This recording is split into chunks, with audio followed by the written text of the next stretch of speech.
الحمد لله رب العالمين والصلاة والسلام على أشرف الأنبياء وخاتم المرسلين أما بعد فأعوذ بالله من الشيطان الرجيم بسم الله الرحمن الرحيم وقال تعالى في كتابه الحكيم ذلك الكتاب لا ريب فيه هدى للمتقين صدق اللہ العظیم اللہم صل علی سیدنا و مولانا محمد وعلی آل سیدنا و مولانا محمد وبارک وسلم علیہ۔ محترم ناظرین، آج کی اس نشست میں ہم درس قرآن کی سیریز کے سلسلے میں تقوی کی اہمیت اور اس کے انسانی زندگی کے اثرات پر گفتگو کریں گے، اور درس قرآن کے بعد آپ کے سوالات ہوں گے اور ان کے جوابات بھی دیے جائیں گے۔ اللہ رب العزت نے سورہ بقرہ کی آیت نمبر 2 میں ارشاد فرمایا، ذالک الکتاب لا ریب فیہ، یہ وہ ذیشان کتاب ہے، عظمت والی کتاب ہے جس میں کسی قسم کا کوئی شک اور شبہ نہیں ہے، ھدی للمتقین، اور یہ رہنمائی فراہم کرتی ہے پرہیزگاروں کے لیے۔ متقین کا لفظ یہ تقوی سے بنا ہے، اور تقوی کا لغوی معنی یہ ہے کہ آپ کسی چیز کے ذریعے کسی دوسری چیز کو دور کرتے ہیں۔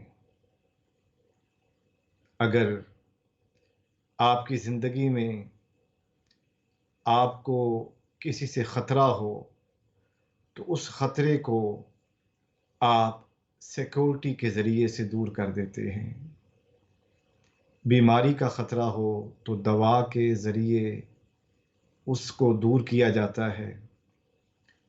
اگر انسان کے کپڑوں پہ داغ لگ جائے تو اسے صابن یا سرف کے ذریعے دور کیا جاتا ہے۔ دل میں خوف آ جائے، ڈر آ جائے تو اسے اللہ رب العزت کی محبت سے دور کیا جاتا ہے۔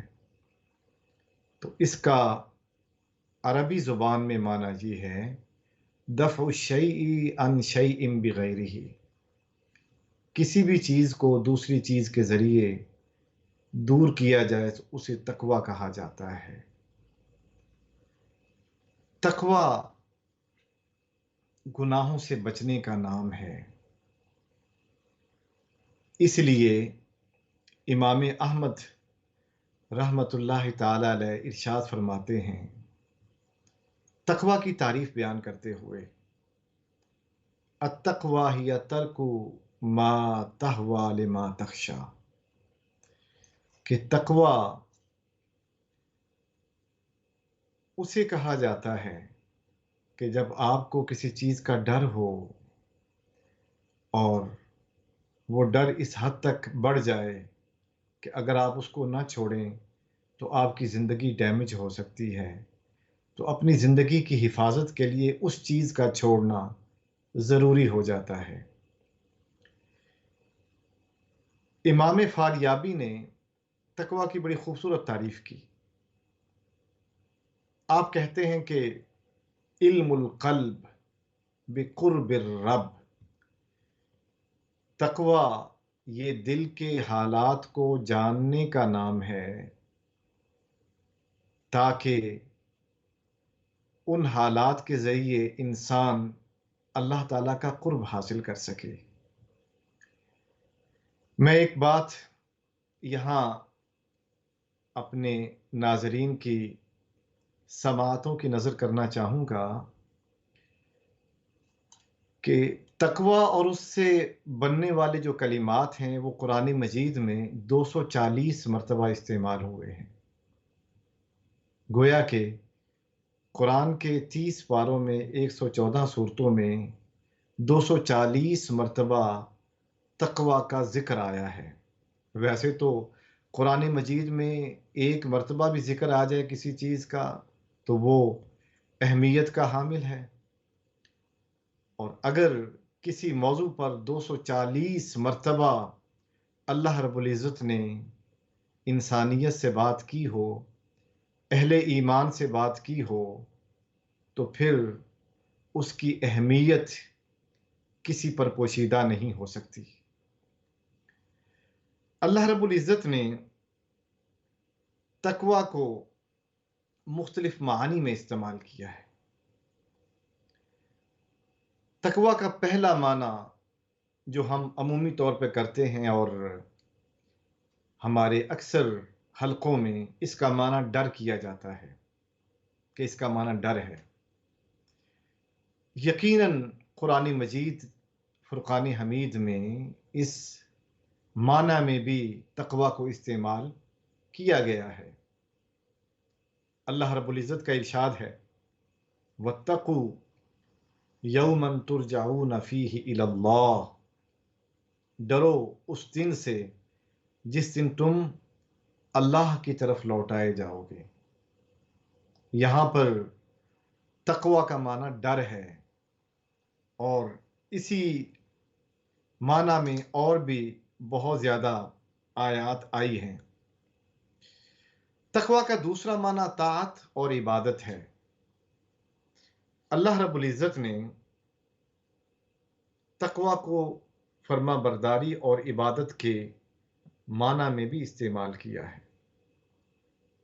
ارشاد ربانی ہے یا ایھا الذین آمنوا، اے ایمان والو، اتقوا اللہ حق تقاتہ، اللہ کی عبادت کرو جیسے عبادت کرنے کا حق ہے۔ اب جو اس آیت کا معنی ڈر کے ساتھ کرتے ہیں تو وہ معنی درست نہیں ہے۔ اس آیت میں تقوی کا معنی یہ ہوگا اے ایمان والو، اللہ کی عبادت کرو جیسے عبادت کرنے کا حق ہے، کیونکہ قرآن ہمیشہ ڈراتا نہیں ہے بلکہ وہ احکام کے متعلق آگاہی بھی دیتا ہے۔ وہ ہمیں اس بات کی معرفت دیتا ہے کہ تمہیں زندگی میں کیا کرنا ہے اور کیا نہیں کرنا ہے۔ تیسرا معنی قرآن نے تقوی کا بڑا خوبصورت بیان کیا۔ وہ معنی یہ ہے کہ دل کو گناہوں سے پاک کر لینا۔ ایک تو ہمارے ظاہری اعضاء ہیں کہ ہم ان کو گناہوں سے دور رکھیں، ہاتھ ہیں، ہاتھ سے کوئی ہم ایسا گناہ نہ کریں، کسی کے ساتھ زیادتی نہ کریں، گویا کہ ہم نے ہاتھ کو گناہوں سے پاک کر لیا۔ پاؤں ہیں، پاؤں کے ذریعے ہم ایسی جگہ چل کے نہ جائیں کہ جس کی وجہ سے انسان گناہ کا مرتکب ہو، گناہ کی طرف چلا جائے، تو یہ پاؤں کو گناہوں سے پاک رکھنا ہے۔ اسی طریقے سے آنکھوں سے کوئی ایسی چیز نہ دیکھے کہ جس کے دیکھنے سے انسان گناہگار ہو، تو یہ گناہ آنکھوں کو گناہوں سے پاک رکھنا ہے۔ اسی طریقے سے یہ ظاہری طور پر اپنے آپ کو گناہوں سے پاک رکھنا ہے، اور باطنی طور پر، روحانی طور پر ایک معنی تقوی کا یہ بیان کیا گیا ہے کہ اپنے دل کو گناہوں سے پاک کر لو، تنزیہ القلب عن الذنوب، کہ دل کو گناہوں سے پاک اور صاف رکھو۔ اللہ رب العزت کا ارشاد ہے وَمَن يَتَّقِ اللَّهَ وَرَسُولَهُ وَيَخْشَ اللَّهَ وَيَتَّقْهِ فَأُولَٰئِكَ هُمُ الْفَائِزُونَ، جو اللہ سے ڈرتا ہے، یہ تقوی کا پہلا معنی، وَرَسُولَهُ، اور اس کے رسول مکرم علیہ الصلاۃ والسلام سے ڈرتا ہے، وَيَخْشَ اللَّهَ، پھر اللہ تعالیٰ کی خشیت دل میں رکھتا ہے، وَيَتَّقْهِ، اور اپنے دل کو گناہوں سے پاک کر لیتا ہے، فَأُولَٰئِكَ هُمُ الْفَائِزُونَ، تو یہی لوگ کامیاب ہیں۔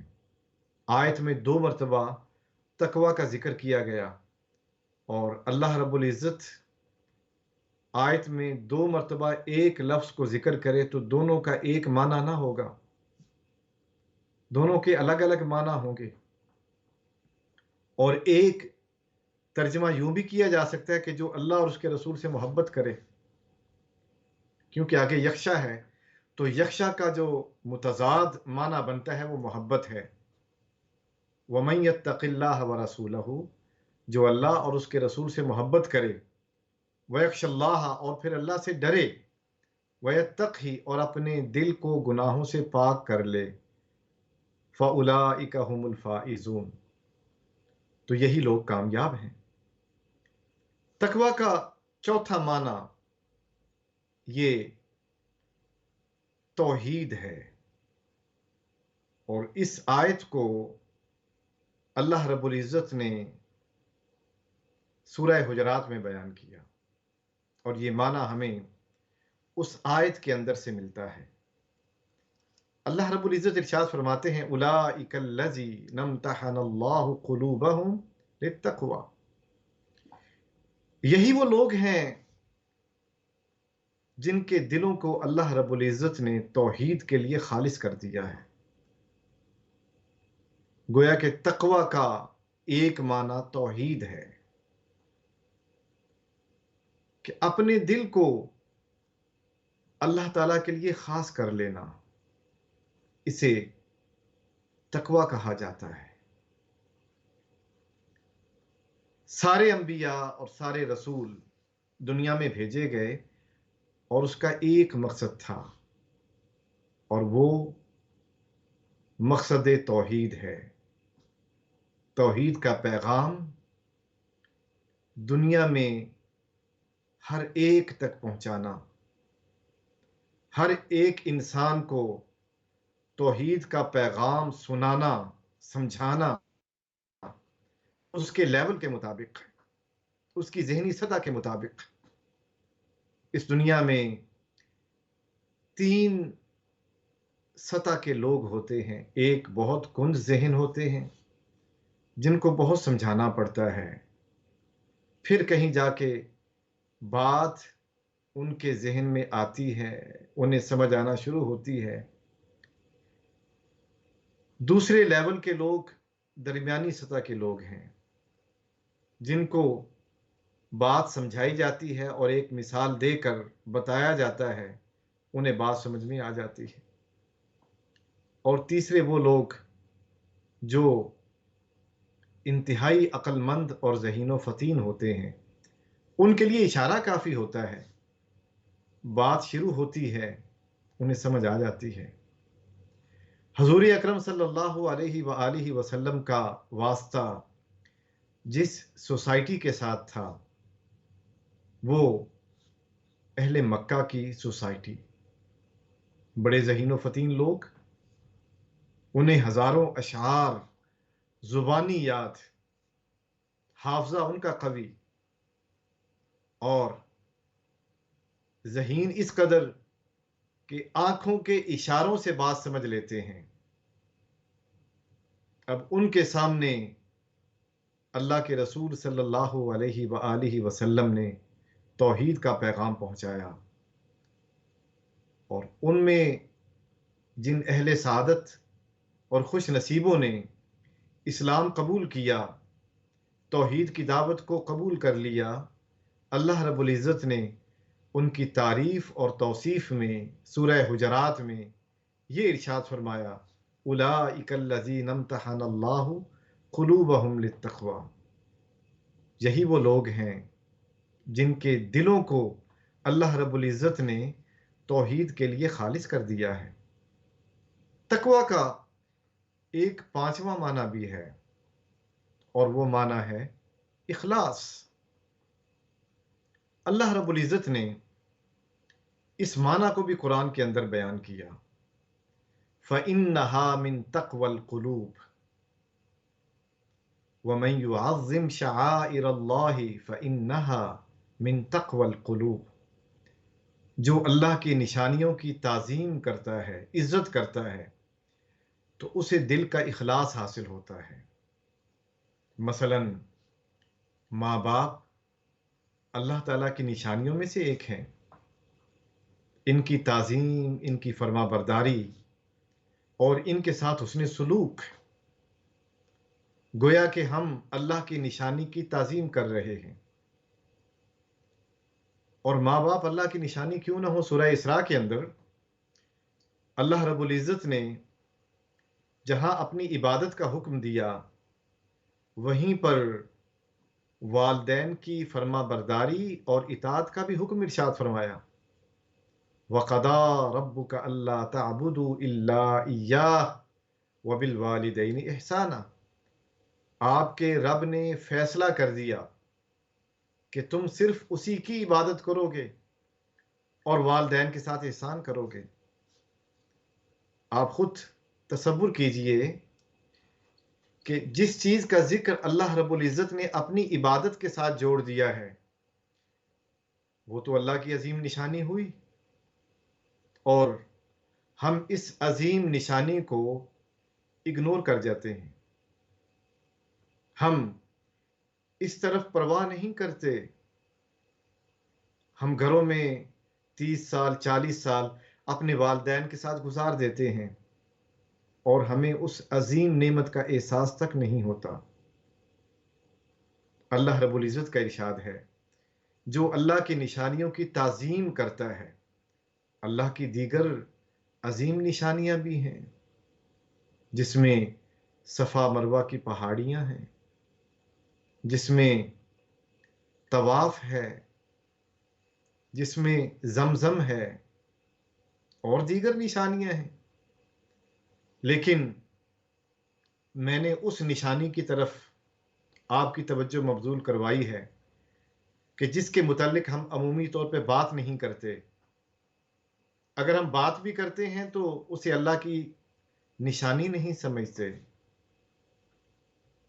اللہ رب العزت نے فرمایا کہ اگر تم اخلاص حاصل کرنا چاہتے ہو تو پھر تمہارے گھر میں جو میری نشانی موجود ہے، تمہارے ماں باپ، ان کی عزت کرو، تعظیم کرو، ان کے ساتھ حسن سلوک کرو۔ اور پھر اللہ رب العزت نے یہاں تک ارشاد فرمایا کہ دیکھو، وَلَا تَقُل لَّهُمَا اُفٍّ وَلَا تَنْهَرْهُمَا، تم انہیں اف تک نہ کہو اور تمہارے چہرے پہ بل نہیں آنا چاہیے، کیونکہ یہ اللہ کی عظیم نشانی ہے تمہارے پاس۔ اور اخلاص حاصل کرنے کا اس سے اچھا ذریعہ میرے خیال میں ہماری زندگی میں اور کوئی نہیں۔ اور پھر اس کے ساتھ ساتھ اخلاص عبادت میں بھی حاصل ہوتا ہے کہ جب ہم نماز میں کھڑے ہوتے ہیں، وَمَا أُمِرُوا إِلَّا لِيَعْبُدُوا اللَّهَ مُخْلِصِينَ لَهُ الدِّينَ، اہل ایمان کو اس بات کا حکم دیا گیا کہ عبادت اس لیے کرو تاکہ دین کو اللہ کی ذات کے لیے خالص کرو۔ تو اخلاص کا معنی کیا ہے؟ اخلاص کا معنی یہ ہے کہ دل میں جو غیر کا خیال آتا ہے اسے دل سے نکال دو۔ امام غزالی رحمۃ اللہ تعالی علیہ تقوی کی اور اخلاص کی تعریف کرتے ہوئے لکھتے ہیں کہ جب میں نماز میں کھڑا ہوتا ہوں اور تکبیر تحریمہ کے وقت کہتا ہوں اللہ اکبر، اللہ سب سے بڑا ہے، تو یہ میں دنیا کا سب سے بڑا جھوٹ بولتا ہوں۔ آپ سے کہا گیا، اے امام غزالی، آپ بہت بڑے امام، عالم، فقی، مفتی، متصوف، زاہد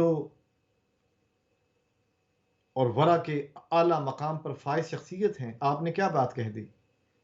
یہ تو دنیا کا سچا ترین کلمہ ہے، اللہ اکبر، اللہ سب سے بڑا ہے۔ آپ نے فرمایا میرے اخلاص کا تقاضا تو یہ تھا کہ جب میں نماز کے لیے اللہ اکبر کہتا ہوں تو دوران نماز کسی غیر کا خیال نہ آئے۔ اگر غیر کا خیال آتا ہے تو اس کا مطلب یہ ہے کہ وہ خیال اللہ سے بڑا ہو گیا۔ اگر میں سچا ہوں اور یہ کلمہ سچا ہے تو پھر خیال نہیں آنا چاہیے، تاکہ اللہ ہی سب سے بڑا رہے میرے نزدیک، میرے قلب میں، میرے دماغ میں، میرے حواس پہ اللہ کی ذات بڑی ہو۔ آپ فرماتے ہیں کہ غیر کے خیال کو دل سے پاک کرنے کا نام تقوی ہے۔ اس لیے اللہ رب العزت نے پوری دنیا کو تقوی کا حکم دیا اور فرمایا یا ایھا الناس اتقوا ربکم الذی خلقکم من نفس واحدہ، اے لوگو تم تقوی اختیار کرو، پہچانو۔ یہاں پر تقوی کا معنی معرفت اور پہچان ہے۔ اپنے اس رب کو پہچانو جس نے تمہیں ایک جان سے پیدا کیا، جس نے تمہیں ایک جان سے پیدا کیا۔ گویا کہ تقوی اختیار کرنے کا حکم انسانیت کو دیا جا رہا ہے، لیکن فرمایا کہ ہدایت کسے ملے گی؟ ہم جس قرآن کا مطالعہ کر رہے ہیں، ہم قرآن سے پوچھتے ہیں کہ ہدایت کسے ملے گی؟ اللہ رب العزت ارشاد فرماتے ہیں کہ ہدایت ھدی للمتقین، ہدایت تقوی اختیار کرنے والوں کو ملے گی۔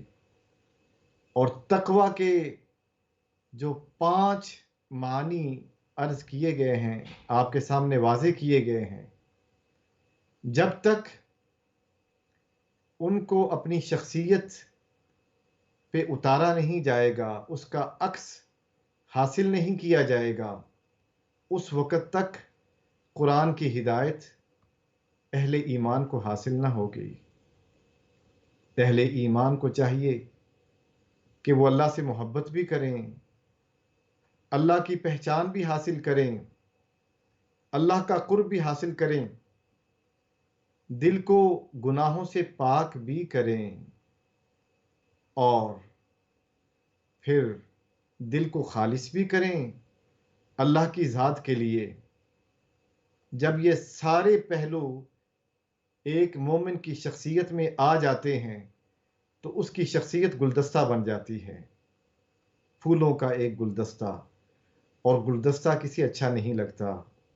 ایک گلدان میں آپ گلدستہ رکھ دیں، ہر ایک کی آنکھوں کو بھا جائے گا، اچھا لگے گا۔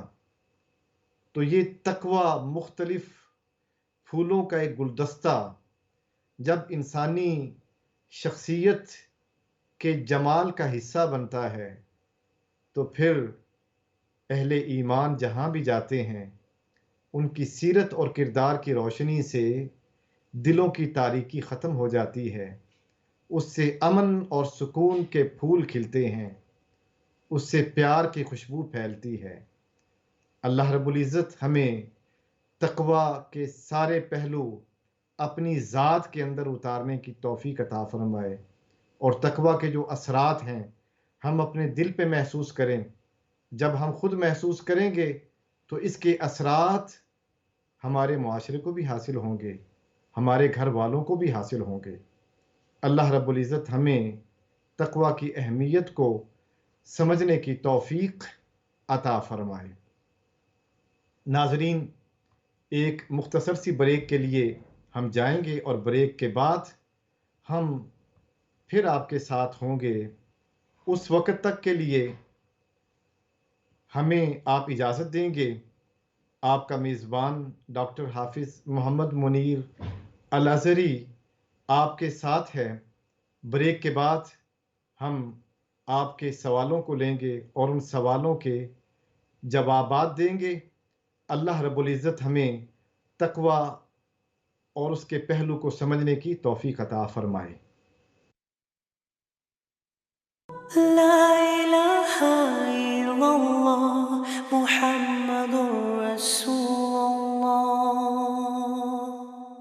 ویلکم بیک محترم ناظرین، ہم بریک پر جانے سے پہلے تقوی کے حوالے سے بات چیت کر رہے تھے۔ ہم نے تقوی کے ان پہلوؤں کو بیان کیا جن کا ہماری شخصیت میں ہونا ضروری ہے۔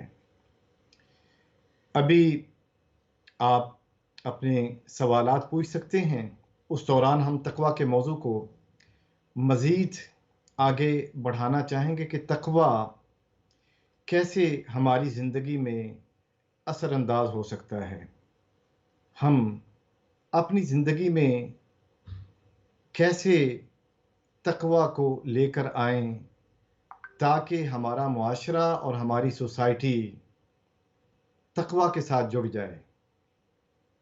پہلی عرض یہ ہے کہ گھر کا ماحول ایسا ہم بنائیں، ہمارے والدین اور ہم خود اپنے بچوں کے سامنے نماز کی پابندی اور قرآن مجید کی تلاوت ان کے سامنے اس انداز میں کریں کہ بچوں کو بذات خود نماز کی اور قرآن کی محبت پیدا ہو جائے ان کے دلوں میں، اور پھر ان کے سامنے سچی بات کی جائے۔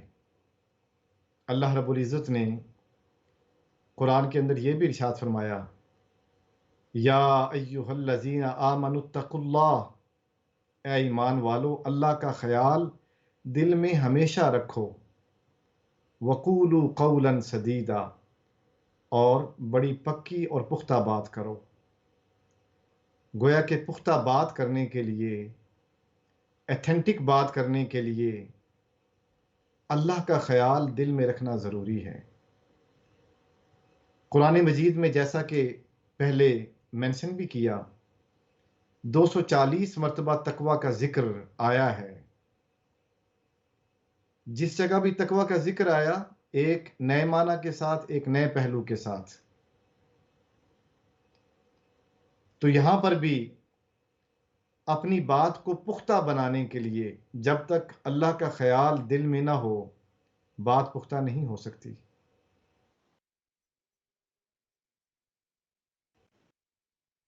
ناظرین، ایک کالر ہیں، ہم کال لیں گے انشاءاللہ۔ جی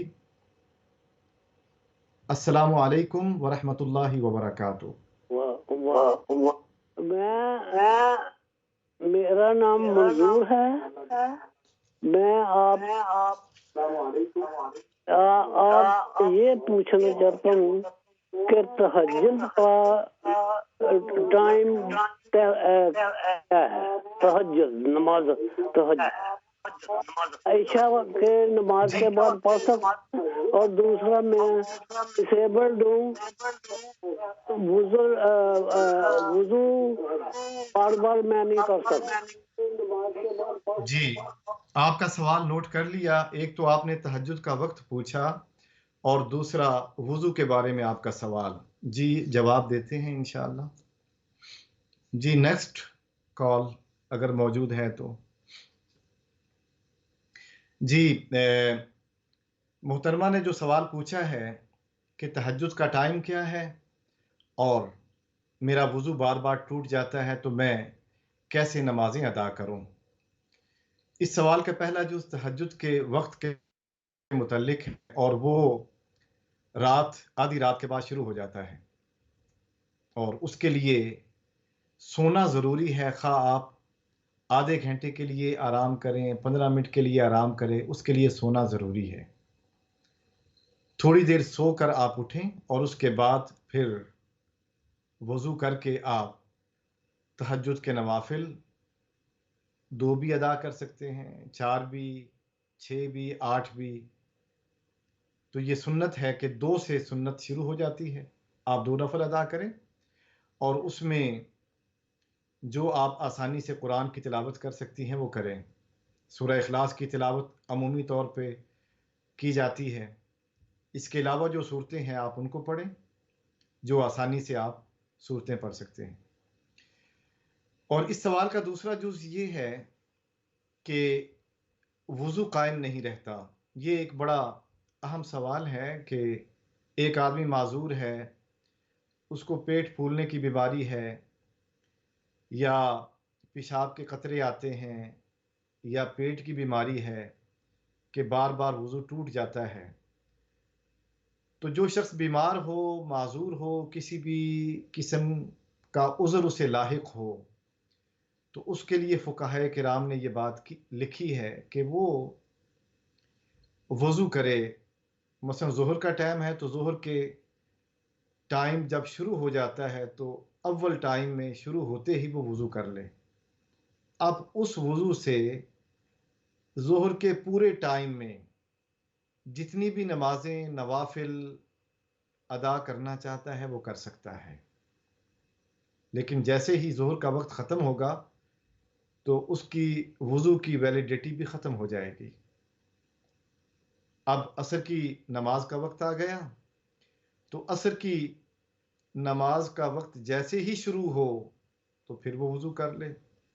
تو آپ میری بہن، آپ عذر یہ ہے آپ کا کہ آپ کا وضو سلامت نہیں رہتا، تو آپ ہر وقت کے لیے الگ وضو کریں، اور وضو کرنے کے بعد جب تک وہ وقت قائم ہے، ظہر کا وقت ہے یا عصر کا، مغرب کا، عشاء کا، جو بھی وقت ہے، جتنے گھنٹے بھی وقت ہو، سب سے کم وقت جو ہے وہ مغرب اور عشاء کے مابین ہوتا ہے آج کل، پھر عصر اور مغرب کے مابین بھی وقت کم ہوتا ہے۔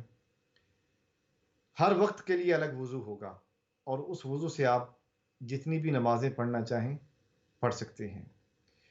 اس میں ایک یہ بھی ہوتا ہے کہ بعض افراد کو پیٹ کی بیماری لاحق ہوتی، انہیں پتہ نہیں چلتا کہ کب جو ہے میرا وضو ٹوٹ گیا۔ ایسی صورت بھی بنتی ہے۔ اگر ایسی صورت ہو، شک پڑ جائے کہ میرا وضو ٹوٹ گیا ہے یا نہیں ٹوٹا، تو یاد رکھیے شک کی بنیاد پر آپ اپنے وضو کے متعلق کوئی رائے قائم نہیں کر سکتے جب تک آپ نے وضو کیا ہے یقین کے ساتھ۔ جی ابھی ہم ایک اور کال بھی لیں گے اور اس موضوع کو مزید آگے بڑھائیں گے۔ جی السلام علیکم ورحمۃ اللہ وبرکاتہ۔ وعلیکم السلام ورحمۃ اللہ وبرکاتہ۔ مولانا جی صاحب کیسے میری بہن آپ سوال کیجیے، کیا پوچھنا چاہتی ہیں آپ؟ سوال یہ ہے کہ جیسے کہ رمضان شریف آ رہا ہے، تراویحوں کے بارے میں پوچھنا ہے کہ جیسے کہ صحت نہ ہونے کے باوجود کہ کتنی کم سے کم کتنی تراویح 8 پڑھ سکتے ہیں روزوں کے لیے تراویح، کیونکہ صحت کچھ ٹھیک نہیں رہتی، اس لیے پوچھ رہی ہوں۔ جی جزاک اللہ خیر۔ جی آپ کا سوال تراویح کے حوالے سے ہے کہ تراویح کی تعداد کتنی ہے، 8 ہے یا 20 ہے؟ تو میں اس سے پہلے بتا رہا تھا آپ کو کہ اگر کسی کو شک پڑ جائے کہ میرا وضو ٹوٹ گیا ہے تو آپ نے وضو کیا ہے یقین کے ساتھ۔ جب تک آپ کو اس درجے کا یقین نہ ہو کہ آپ کا وضو ٹوٹا ہے، اس وقت تک آپ یہ فیصلہ مت کریں کہ آپ کا وضو ٹوٹ گیا ہے۔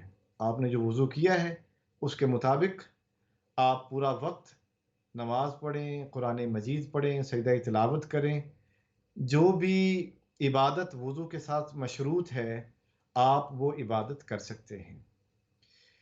جی ہماری بہن نے سوال پوچھا تراویح کے حوالے سے، اور یہ عمومی طور پہ چونکہ رمضان قریب آ رہا ہے تو اہل ایمان یہ اپنے مسائل پوچھنا چاہ رہے ہیں تاکہ وہ یقین کے ساتھ عبادت کر سکیں۔ تو جو تراویح کے متعلق سوال ان کی رکعات کے متعلق کہ یہ 8 ہیں یا 20 ہیں، تو اہل سنت والجماعت کے نزدیک ان کی تعداد 20 ہیں۔ اور آپ یہ دیکھتی ہیں کہ اور سارے ہم ملاحظہ بھی کرتے ہیں کہ حرمین شریفین کے اندر مکہ شریف میں اور مدینہ شریف میں جو تراویح پڑھی جاتی ہے وہ بھی 20 ہے، اور سنت سے بھی 20 کی تعداد ثابت ہے۔ البتہ جو 8 کا قول نقل کرتے ہیں ان کے بھی اپنے دلائل ہیں، لیکن اہل سنت والجماعت کے نزدیک جو ائمہ اربع نے جو قول نقل کیا ہے اس کے مطابق 20 تراویح یہ سنت ہے، اور اس سنت کو ادا کیا جائے گا رمضان شریف کے اندر۔ پورا قرآن پڑھنا یہ سنت ہے، اگر پورا قرآن پڑھ سکتے ہیں تو بہت ہی افضل ہے، اور اگر مسجد میں جا کر جماعت کے ساتھ تراویح کی نماز ادا کی جائے اس کا اور بہت زیادہ ثواب ہے۔ اور مساجد میں چاہیے کہ عورتوں کے لیے ایک حصہ خاص کیا جائے، ایک کمرہ خاص کیا جائے، یا اگر ڈبل سٹوری ہے تو ایک سٹوری عورتوں کے لیے خاص کر دی جائے، ایک فلور، تاکہ ہماری بہنیں جو ہیں وہ خشوع و خضوع کے ساتھ، محبت کے ساتھ تراویح کی نماز ادا کریں۔ کیونکہ ابھی ہم پینڈیمک کی کنڈیشن میں ہیں تو ہمیں ان احتیاطات کا بھی خیال کرنا ہے۔ اللہ رب العزت ہمیں تراویح کی نماز پڑھنے کی توفیق عطا فرمائے۔ ایک اور کال ہے، ہم یہ کال لیں گے۔ جی السلام علیکم۔ وعلیکم السلام ورحمۃ اللہ وبرکاتہ۔ کیسے ہو مفتی صاحب؟ جی اللہ کا کرم، اس کا احسان۔ آپ سنائیے، آپ خیریت سے ہیں؟ جی الحمدللہ۔ میں یہ پوچھنا چاہتی ہوں کہ رجب میں 27 کا روزہ رکھنا اور رات جاگنا یہ ٹھیک ہے؟ یہ میں پوچھنا چاہتی ہوں۔ 27 رجب کی بات کر رہی ہیں آپ؟ اس کی جی تو ٹھیک ہے، رکھ سکتے ہیں اپن؟ جی بہتر ہے، میں عرض کرتا ہوں۔ ہماری بہن نے 27 رجب کے حوالے سے سوال پوچھا ہے، تو یہ جتنی بھی راتیں ہیں، مثلا 15 شعبان کی رات ہو گئی، یہ 27 رجب کی رات ہے۔ تو 27 رجب کی رات معراج شریف کا عظیم واقعہ پیش آیا، تو اس رات کو عبادت کرنا مستحب ہے۔ اسی طریقے سے اس کا روزہ رکھنا بھی مستحب ہے۔ مستحب کا معنی یہ ہے کہ اگر آپ یہ کام کرتے ہیں تو آپ کو ثواب ملے گا، اور اللہ رب العزت کی طرف سے بے شمار رحمتیں مزید حاصل ہوں گی۔ یہ واجب یا فرض نہیں ہے، تو اگر ہم یہ عبادت نہیں کرتے یا ہم روزہ نہیں رکھتے تو اس کی وجہ سے ہم گناہ کے مرتکب نہیں ہوں گے۔ یہ ایک مستحب عمل ہے۔ مستحب عمل کرنے سے اللہ تعالیٰ کا قرب حاصل ہوتا ہے، اللہ تعالیٰ کی مزید رحمتیں حاصل ہوتی ہیں، تو اس کو مستحب عمل کہا گیا ہے۔ تو اگر ہماری کوئی بہن یا بھائی اس رات عبادت کرتے ہیں اور روزہ رکھتے ہیں تو ان کے لیے اللہ رب العزت رحمتیں انہیں عطا فرمائیں گے، انہیں مزید ثواب ملے گا۔ یاد رکھیے کہ ایسی پوری رات کی عبادت کہ جس کے کرنے کے بعد صبح کی نماز چھوٹ جائے، یا ایسی مجلس ذکر کہ پوری رات انسان عبادت کرے اور فجر کی نماز نہ پڑھ سکے، تو ایسا مستحب عمل نہ کیا جائے تو بہتر ہے، بلکہ مستحب عمل کا وقت کم کر دیا جائے کہ رات کے پہلے حصے میں تھوڑی سی عبادت کر لی جائے۔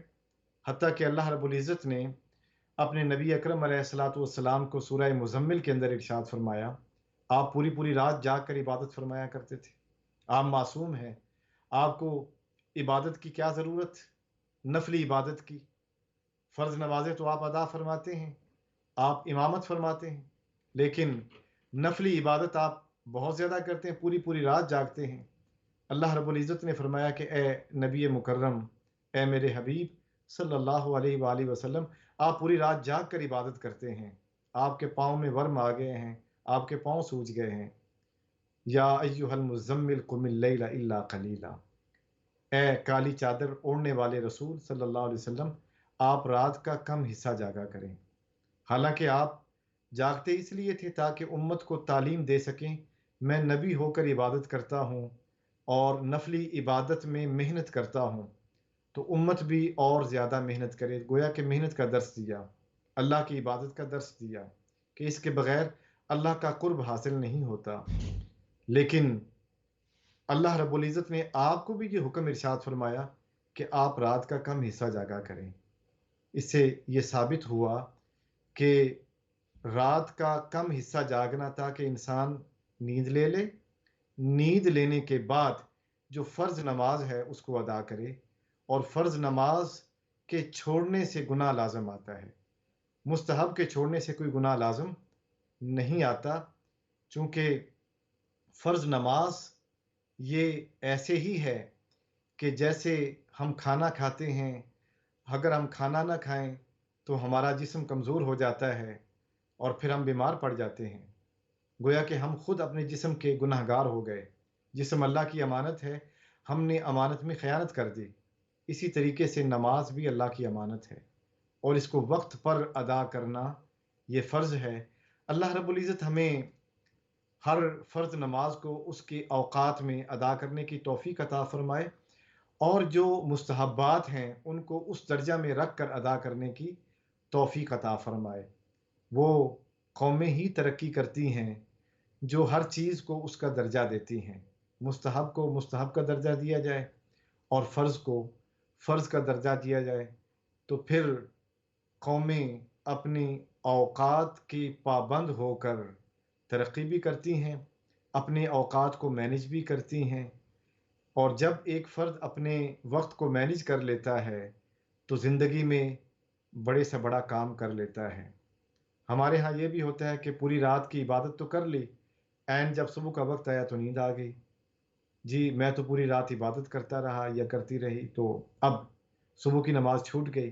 اللہ رب العزت نے ارشاد فرمایا کہ صبح کی نماز میں جو ثواب میں نے رکھا ہے وہ پوری رات کی عبادت جو تم نے کی ہے اس میں کوئی وہ ثواب اس کے برابر نہیں۔ ہاں اگر ایک شخص جو ہے اتنی طاقت رکھتا ہے کہ پوری رات جاگے اور پھر صبح اٹھ کر نماز بھی پڑھے تو پھر اللہ رب العزت کا مزید احسان ہے، اور ایسے کئی علماء اور کئی اولیاء، کئی مشائخ ہیں جو پوری پوری رات جاگتے ہیں۔ سیدنا عبد القادر جیلانی رحمۃ اللہ تعالیٰ علیہ پوری رات جاگ کر عبادت کرتے اور پھر رات عشاء کے وضو سے صبح کی نماز بھی ادا کرتے۔ اگر طاقت ہے تو پھر ضرور کیا جائے، لیکن انسان بنیادی طور پر کمزور پیدا کیا گیا ہے، اس لیے احتیاط کی جائے تاکہ 5 وقتوں کی نماز کی پابندی اللہ رب العزت ہمیں عطا فرمائے، اور نماز کی پابندی ہمارے زندگی میں اگر آ جائے تو یہ تقوی کا پہلا درجہ ہے جو ہمیں حاصل ہو جائے گا، اور جیسے ہی تقوی کا پہلا درجہ حاصل ہوتا ہے انسان کی روحانی ترقی شروع ہو جاتی ہے۔ بعض لوگ اس معاملے میں یہ بھی ایک احتیاط نہیں کرتے کہ رات کی عبادت جب شروع کرتے ہیں تو رات کی عبادت میں اس پہلو کا خیال نہیں رکھتے کہ ہم نے صبح کام پہ بھی جانا ہے، کام کرنا ہے، پوری رات تو عبادت کر لی، اب جب صبح کام پہ گئے تو پھر کرسی پہ بیٹھے سو رہے ہیں، کام میں دل نہ لگا۔ اب کام بھی ایک امانت ہے، اگر کام کی امانت میں خیانت ہو گئی تو پھر رزق حلال کیسے آئے گا؟ رزق حلال میں پھر شک پیدا ہو گیا۔ مالک جو کام دیتا ہے، کسی دفتر میں ہم کام کرتے ہیں، کسی فیکٹری میں ہم کام کرتے ہیں، جب تک اس نے جو کام دیا ہے اس کا حق ادا نہ کیا جائے تو رزق حلال نہیں آتا۔ جی ایک اور کال ہے۔ جی السلام علیکم ورحمۃ اللہ وبرکاتہ۔ وعلیکم السلام ورحمۃ اللہ وبرکاتہ۔ ایک سوال رہ گیا تھا مفتی صاحب، جی فجر کی بتائیے۔ اپن نماز کے بعد فجر کی قضا نماز پڑھ سکتے ہیں؟ عصر کے بعد کی قضا عصر کے بعد، یہ میرے کو بتا دینا پلیز۔ جی جزاک بہت اللہ۔ شکریہ، آپ کا سوال نوٹ ہو گیا۔ جی اور کوئی کال ہے تو ہم اس کال کو بھی لے لیں۔ جی ہماری بہن نے سوال کیا ہے کہ فجر کی نماز کے بعد ہم کیا نماز قضا کر سکتے ہیں؟ تو فجر کی نماز کے بعد یا عصر کی نماز کے بعد ہم کوئی نماز قضا نہیں کر سکتے، اور جب اشراق کا وقت ہوتا ہے تو اس وقت جو ہے اشراق کے نوافل ادا کیے جا سکتے ہیں۔ تو قضا نمازوں کے لیے جو اوقات ہیں، ظہر کی نماز کے بعد قضا نماز ادا کی جا سکتی ہے، عشاء کی نماز کے بعد قضا نماز ادا کی جا سکتی ہے، اور مغرب کی نماز کے بعد قضا نماز ہم پڑھ سکتے ہیں۔ تو یہ اوقات ہیں جن اوقات میں ہم قضا نماز پڑھ سکتے ہیں۔ باقی جو اوقات ہیں ان اوقات میں نماز نہیں پڑھی جائے گی۔ آپ قضا نماز کے لیے بھی ایک ہم شیڈول تیار کر لیں کہ قضا نماز ہم کیسے پڑھیں گے. تو ان اوقات جو ابھی میں نے بیان کیے ہیں، ان اوقات میں آپ اپنی جو نمازیں ہیں ان کو پڑھ سکتے ہیں. ایک اور بھی اس کے ساتھ پہلو بیان کرنا ضروری ہے کہ بعض لوگ یہ بھی پوچھتے ہیں کہ ہمیں پتہ ہی نہیں ہے کہ ہماری زندگی میں کتنی نمازیں قضا ہوئی ہیں. تو ان کے لیے جواب یہ ہے کہ آپ خود تصور کریں کہ ایک تصور کر لیں کہ ممکن ہے کہ ہماری زندگی میں 5 سال کی نمازیں قضا ہو چکی ہوں. جی ہم اس سوال کا جواب بعد میں دیں گے. کال ہے، پہلے ہم کال لے لیں. جی السلام علیکم. ہاں جی، وعلیکم السلام. جی پوچھیے، آپ کیا پوچھنا چاہتی ہیں؟ جی بردر، میں آپ سے یہ پوچھنا چاہتی ہوں کہ ایک تو ہوتا ہے بندے کو پتا ہے کہ بندہ جھوٹ بول رہا ہے، اس کو جی پتا بھی ہے اور جھوٹ بنا کر بول رہا ہے، اور ایک ہے بات چھپانا کہ وہ جی نہیں بتا رہا، اور جی وہ پھر بھی وہ کیا وہ بھی جھوٹ ہے؟ جی ہماری بہن نے پوچھا ہے کہ ایک شخص جھوٹ بولتا ہے اور اسے پتہ بھی ہے کہ وہ جھوٹ بول رہا ہے، اور وہ اپنے جھوٹ سے دوسروں کو مطمئن کر دیتا ہے، تو یہ گناہ ہے. جھوٹ بولنا، اللہ رب العزت نے جھوٹ بولنے سے قطعی طور پر منع کر دیا کہ جھوٹ یہ انسان کو جہنم کی طرف لے جاتا ہے. جھوٹ کسی بھی سطح پر بولا جائے وہ جھوٹ ہے، اور اگر دوسرے شخص کو پتہ نہیں ہے جس کے سامنے جھوٹ بولا جا رہا ہے تو گویا کہ وہ اس کے اعتماد کو نقصان پہنچا رہا ہے. اگر پہلا شخص کسی وجہ سے بات نہیں کرتا، خاموش ہو جاتا ہے، اسے پتہ چل جاتا ہے کہ یہ شخص جھوٹ بول رہا ہے، اور وہ یا تو ڈر جاتا ہے کہ میں نے اگر اسے کہا کہ تم جھوٹ کہہ رہے ہو تو یہ مجھے نقصان پہنچائے گا، تو پھر وہ اللہ کی ذات پر معاملے کو چھوڑ دے. اللہ رب العزت خود اس معاملے کو حل فرمائیں گے. اسے اس دنیا میں سزا دینا چاہیں اللہ کی مرضی، قیامت کے دن سزا دینا چاہیں تب بھی اس کی مرضی. 2 قسم کے جھوٹ ہوتے ہیں، ایک جھوٹ بندوں کے متعلق ہوتا ہے، ایک جھوٹ اللہ کے متعلق ہوتا ہے، شریعت کے متعلق ہوتا ہے. اگر بندوں کے متعلق اس نے جھوٹ بولا ہے تو یہ حقوق العباد ہے. جب تک جس نے جھوٹ بولا ہے اس بندے سے معافی نہ مانگے تو وہ گناہ اس کے ذمے رہے گا. اگر وہ اس دنیا سے معافی مانگے بغیر اس دنیا سے چلا جاتا ہے تو قیامت کے دن وہ جھوٹ گناہ کی صورت میں اس کے ساتھ ہوگا، اور پھر اللہ کے سامنے اس بندے سے پھر معافی مانگنی پڑے گی. تو بہتر ہے جس شخص نے جو جھوٹ بولا ہے کسی بھی شخص کے سامنے، اگر وہ بندے کے متعلق ہے تو پھر وہ اس بندے سے معافی مانگے. اپنی ماں سے بولا ہے، اپنی بہن سے بولا ہے، اپنے بھائی سے بولا ہے، اپنے ماں باپ سے بولا ہے تو معافی مانگ لے، کیونکہ دنیا کی رسوائی یہ کچھ بھی نہیں ہے. جب قیامت کا دن ہوگا تو اللہ کے سامنے، اور اللہ رب العزت پوری دنیا کے سامنے جب اس کا گناہ رکھیں گے تو کتنی بڑی رسوائی ہوگی. اللہ رب العزت ہمیں قیامت کی رسوائی سے محفوظ رکھے.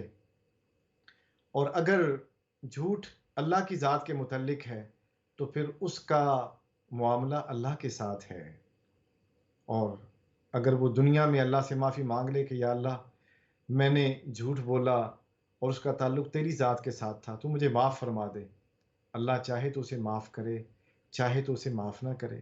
لیکن امید یہی کی جاتی ہے کہ اللہ رب العزت اپنے حقوق معاف فرما دیتا ہے، کیونکہ اللہ رب العزت نے خود ارشاد فرمایا ان اللہ لا یغفر ان یشرک بہ ویغفر ما دون ذلک لمن یشاء. اللہ رب العزت جو شرک ہے اسے معاف نہیں کرتا. شرک کے سوا جتنے بھی گناہ ہیں اللہ تعالیٰ چاہے تو معاف فرما دیتا ہے. اللہ رب العزت ہمیں ہر قسم کے گناہوں سے جو ہم ظاہر میں کرتے ہیں اس سے بھی محفوظ رکھے، جو ہم باطن میں یا روحانی طور پہ کرتے ہیں اللہ رب العزت ہمیں اس سے بھی محفوظ رکھے، اور ہمیں اپنی زندگی میں پاکیزگی عطا فرمائے.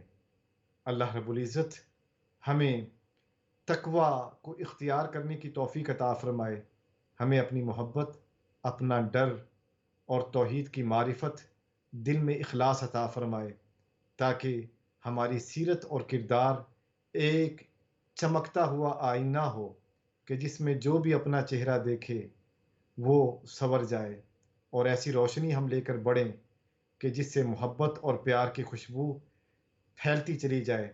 اللہ رب العزت ہمیں اپنی محبت عطا فرمائے، ہمیں نماز کی پابندی عطا فرمائے، آمین۔ وصلی اللہ تعالی علی خیر خلقہ محمد وعلی آلہ واصحابہ اجمعین۔